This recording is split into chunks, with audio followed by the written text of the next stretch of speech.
Alright, today we're going to be adjusting valves on a 2004 Yamaha Vstar 1100. Now the 2000 to 2005 Vstar 1100, they're all going to have the same valve clearances, maybe even more years than that. You want to check your manual.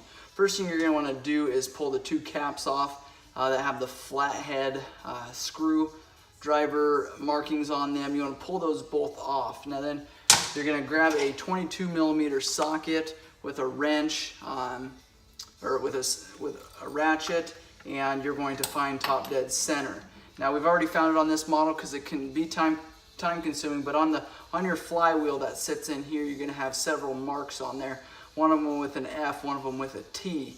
Now to find the top dead center for the rear, you're going to spin that motor around until you get to the T. Now that is the top dead center compression stroke, and if your bike is running fairly good or there's some clicking, you'll have the most clearance at that point. So your lobes are down on your camshaft, allowing these rockers to have some clearance there. Now you're going to grab your feeler gauges in at that point, and the clearances on this are going to be 0.004 to 0.006 for the intake side. That's this one here, and that's this one here. And then they're going to be 0.005 to 0.007 inches on the exhaust. So on this side, and then clear over on this side. Now what we're going to do for the intake here, we're going to go right in the middle, 0.004 inches. We're going to slide that in there. If there's some drag on there, then you're good. If you can't get it in there, then you're too tight. If it's extremely sloppy, then it's going to be too loose and you want to tighten it down.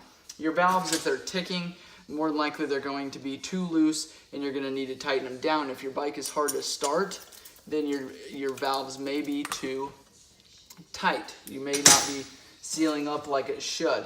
So you take a 12mm wrench, loosen this lock nut here, set your Allen screw on there, take your 0.004 feeler gauge, slide it in there. If you can't get it in, then it's too tight. So we're going to back that off a little bit and slide your feeler gauge in there. And then I like to leave my feeler gauge in there and kind of get a feel on too tight or too loose. And again, you want to make sure there's some drag on there. So we've got it where we want it now. I like to leave my Allen on there if you can, and then also leave your feeler gauges in there. Kind of want to watch your Allen there and make sure it's not turning. You want to snug up your lock nut here, and then before knowing that you're finished, you want to make sure you can slide it in and out of there with drag. If you want to check it, you can take a size bigger, slide it in there. If it doesn't fit, then you know you're good. If you put that 0.004 in there again, if you're too loose, you want to snug it up again. Go over to the exhaust, exact same thing in there. Slide your feeler gauge in, get it to where you want it to be with your Allen wrench, and then tighten down your locking screw. Do the exact same thing. The thing you got to know is when you're on top dead center compression on this cylinder here, you're not going to be on this one. So you're going to want to spin it until you can find top dead center for your front cylinder head as well. So they're not going to be in the exact same position, and there's not different marks on your flywheel.